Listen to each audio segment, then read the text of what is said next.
So before we get going with this video, I just want to take you through some photos that I took on the 28th of August 2015, just gone. And there were a lot of witnesses to these lights and these orbs and this other little planet in the sky on this at the time just before the sunset.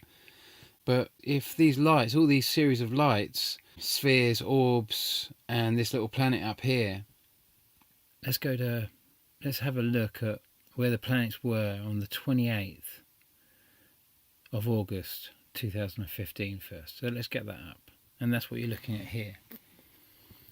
I would have been standing about here with my girlfriend, just staring up, kind of tongue-tied and twisted, just not really believing what we're seeing. So that's where we would have been standing. Now you can see from that image that Venus is directly in front of us, but below the Sun. Mars is also below the Sun. And Jupiter is way behind the Sun.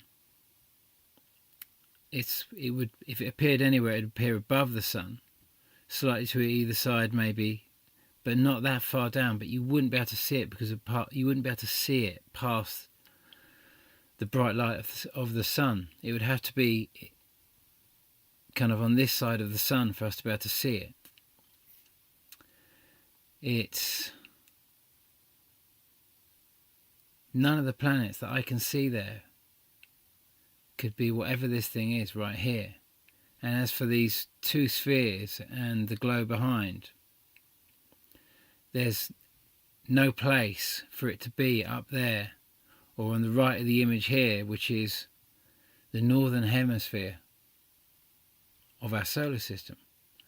And for it to arrive on this side, it has passed through what you're looking at here, which is the ecliptic. As in, you can only get a solar eclipse on this ecliptic line. And for Nemesis and this cluster of planets to be here, when they've been only observed in the southern side, they have already gone through at one point. They have to. Which means, like I say, they're either going to come back, because there's nothing there that can that you can see would be there on that day. Which means if they've got there, they're either going to, like I say, keep going out and stay in the kind of northern aspect of our solar system and eventually just fly back out the other side, or they're going to cut back through. And if they cut back through, then we have to consider where they went through. What's the most logical assumption or guess that we could put together without being NASA from corroborated testimony that we've got at the moment? Where was the most likeliest place it made its way through? Because if we know where it went through, then we can run a line from that point directly through the centre of the Sun, and somewhere along that line, depending on the exit speed and the exit point as it leaves the Sun, we can predict the line that it will exit across the ecliptic. So we've got this sighting of the tail of Nibiru. I have to assume it's that. I don't know it's that, but it's the nearest, most logical guess. This was seen just after sunset, following the Sun down, which means that its position was between us and the Sun. Then this is this thing coming back, and it's kind of in between us and the Sun right now. But it's in, like I say, the northern plane of our solar system. It's above the ecliptic. If we could make an assumption by the information that I'm presenting here, the exit points here, let's run through it. We run midway, you know, mid to late September. That's the midway point. And then 3/4 of the way through, we reach round about November. But then it's really coming in close. If we're on line with that at that point, and it exits here, by the looks of this, if we were due to hit, because that would be the most likeliest time, somewhere along this line, leading into sort of like leading into December, is going to be the line of crunch point. But the Earth changes going on from this point here, from early November. The real Earth changes of this, if we're on line with this when it exits at this point along this line here, it will be, as far as I can see, in December. But November round here is the midway point between the two. That's where you absolutely have to be, where you want to be by that time, as far as I can see. My logic, you've got till November to get to where you want to best be to deal with this. And that's what this video is all about, because that time in November is a critical time.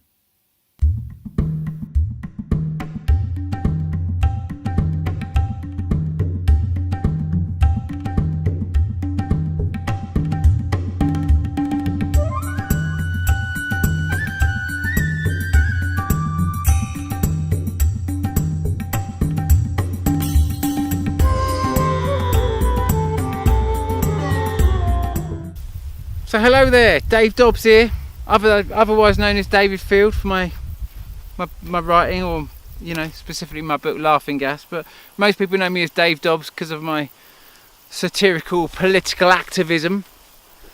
But I'm here, I'm up in the Pyrenees, and I've been putting out this whole news about Nibiru coming in, this thing that's coming in from our second binary sun, the binary sun to our own sun that comes by supposedly every 3,600 years. And there's a lot of stuff coming up, and there's a lot of videos coming up about that. And so this video is about fundamentally three things. First is going to be CERN. We're going to briefly touch on CERN, then we're going to talk about Nemesis or Planet X or Nibiru or whatever you call it, and or whatever you've come to know it as. And then we're going to talk about what this is really all about, which is your birthrights, our birthrights. And so, okay, so if we start with CERN, we know that, you know, when they first fired it up on the 10th of the 9th of the 8th, or 10th of the 9th, 2008, you know, it was very, very quickly that they got it, you know, this 27-kilometre ring underground tunnel where they were rotating protons, or hadrons, at 11,000 times in 1 second. That was the speed they got it up to. And then the more power you add to that, you know, they don't go faster. You can only get it up to 99.999% of the speed of light.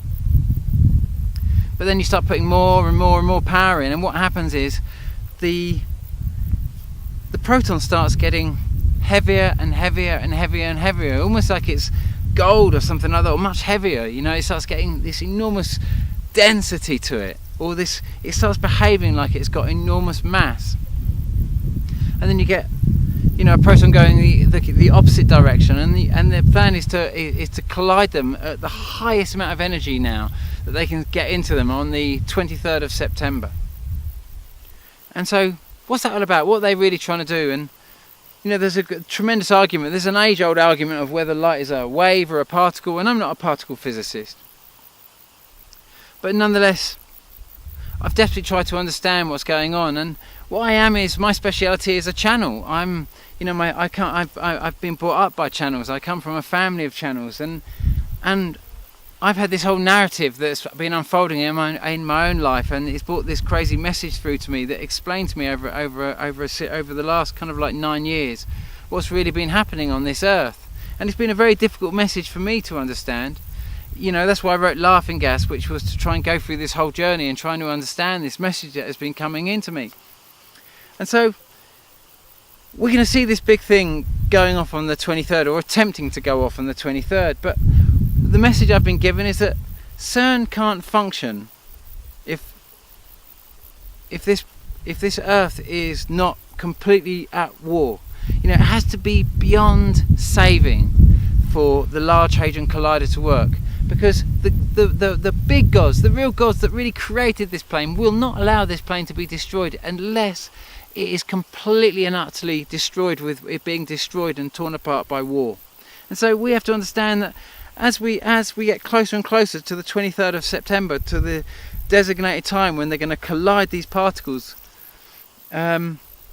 these massively heavy particles, when they collide, for this to work, they're going to try and absolutely make war on every front occur, because we come right now to the end of an age, right now, and you can't transfer, as I'm led to understand, you can't transfer negative karma onto the end of an age.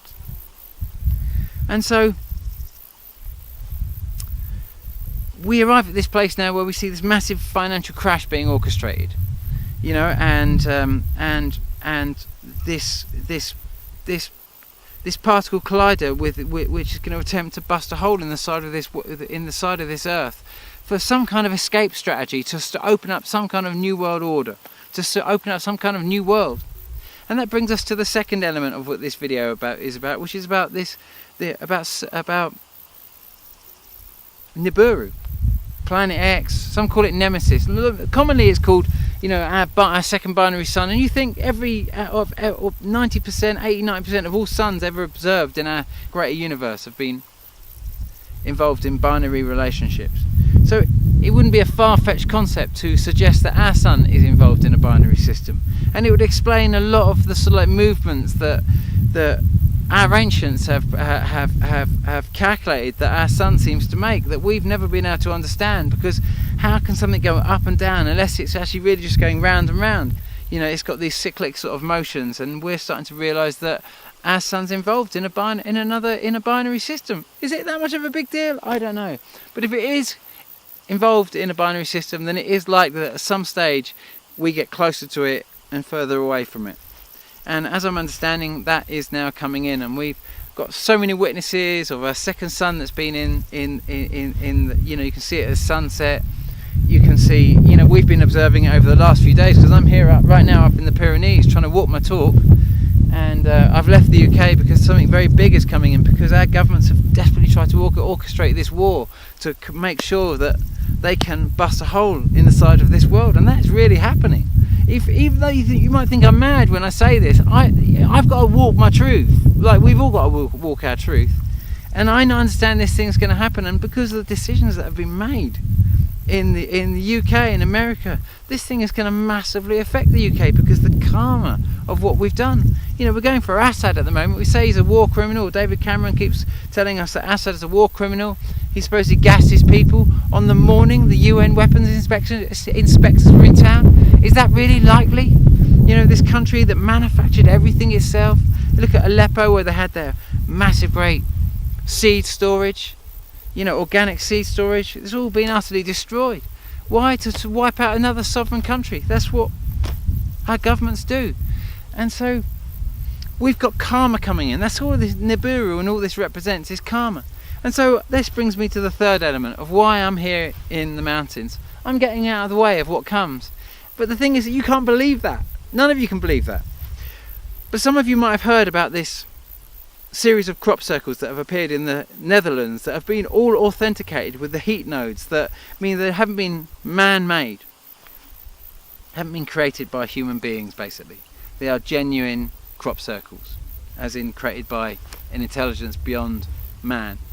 And the translation of it, should I say, is that it's telling us that Nibiru is coming in. It's telling us that something very big is coming in, and that 7th of November is the date of this big alignment, planetary alignment. And it turns out that this is the date, supposedly, that Nibiru comes in, and this is also the date of this massive alignment that is actually going to occur. 5 planets, 6 if you include the moon. I know the moon's not a planet, but this massive alignment is going to occur on the 7th of November this year. And that's also my birthday. So I figured, I've got a political party called the Birthday Party, so I'm just going to invite you to my birthday party. That's the only solution, because you can't believe any of the stuff I've just told you. Really, realistically, I understand it. I can barely believe it myself, and I've been writing and researching and doing lots of stuff on this to try and get my head around it, and I'm holding on with my fingernails with it myself, and so it's too much of a big step for you to believe. But you might be able to believe that it's my birthday on the 7th of November. That's not that far-fetched. And you might be able to go on to something like solarskype.com and actually have a look and just look at the alignment yourself that's going to occur on the 7th of November and think, wow, that is pretty, wow, that's big.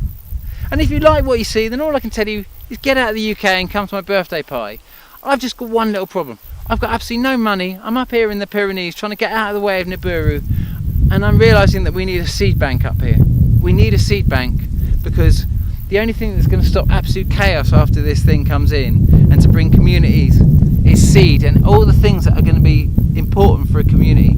So if you come up to the Pyrenees, I haven't got any land, I need money, I need support. I'm about to start releasing this second book, and I really need some financial help with that, because no way am I going to find a publisher for that, because all the publishers that I've ever seemed to find are all just, I don't know, they're hell-bent on supporting the New World Order and everything else like that, and we all have to do self-publishing. And I do alright, I've sold a few copies of Laughing Gas, but I'm never going to be able to support myself doing that. You know, it's one of those things that I need money, I need cash, I need finance, we need land to sort of like help communities come together. We need a lot of assistance, and seed is going to be the only thing left that is worth investing in after this goes down. It's going to be seed, seed, and seed. That's what it's all going to be about. No seed, there is no community, there's no future. And that's why Monsanto have bought out all the big seed companies, because they know they take away your seed, they take away your future. Job done. That's the only thing to invest in now, seed. And obviously land to plant it and that sort of stuff, but there's not going to be many people around after this, because most people aren't going to believe it's coming in. So there it is. It's your birthday party as much as mine, believe it or not. It represents the end of an age, and it represents the beginning of an age, this alignment. It's your birthday party. It's celebrating a new age, it's celebrating the end of an age. It's all about you folks, really. It's your birthday party as much as mine. It's just my birthday actually falls on that day for some odd reason, but then I am the leader of the birthday party, so there will always going to be a sense of irony in the whole thing. Not that I planned it that way, but there you go. It's just the gods having their last laugh, I suppose. But there you go. So happy birthday. And I might see you on the 7th of November, and if I don't, well, I'm going to see you on the other side. Or I'm completely mad and this isn't really happening and Dave's just on one. But if it does look like this is happening, and you suddenly realise that all this is going to come to pass, and it starts looking like, oh my god, and the sun gets blocked out on the last 3 days when this thing comes in, don't panic. Even if you can't get out of the way of this thing, it's all going to be all right. It's just the end of an age. It's not the end of your soul or anything else like that. It's just the end of a cycle. And if you couldn't follow your heart and you just rule by your beliefs, then you can learn a lot from that as well. But just remember, this is all just about teaching you peace. This is what happens with a nation that is obsessed by war. It was always going to end like this, one way or the other. And so you've learnt peace at the end of it. Even if you can't live beyond that time, you'll have learnt the woes of war. And that's all this is about. It's about learning what's right and what works and what doesn't really work. And war was never going to be an eternal technique.